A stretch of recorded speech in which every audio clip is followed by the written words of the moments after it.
Ar tu žinai savo vardo energiją? Ar tu žinai savo vardo reikšmę?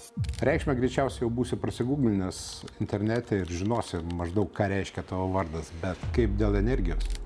Skaičių psichologijos Jucai skirsto vardus į 9 skirtingas energijas ir kiekviena yra kitoks tavo elgesys priimant sprendimus ir kitaip tave priima aplinka.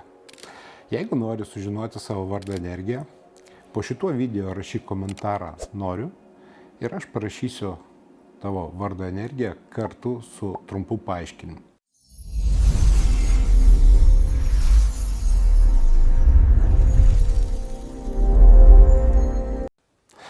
Taigi, pirmiausia, vardai. Yra 9 energijos, kurias gali suteikti jums vardas. Tai gali būti populiarumas, tai gali būti solidumas, tai gali būti didelės emocijos arba labai daug darbo. Kiekvieno atskiro atveju. Ja? Lygiai taip pat kaip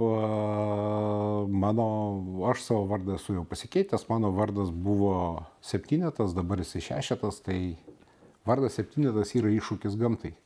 Tai reiškia, bet koks mano sprendimo priėmimas siekia įgyvendinti kažkokį tai konfliktą, su kažkuo tai susipykti, sukonfliktuoti ir panašus dalykai. Todėl vardo energija yra labai svarbi.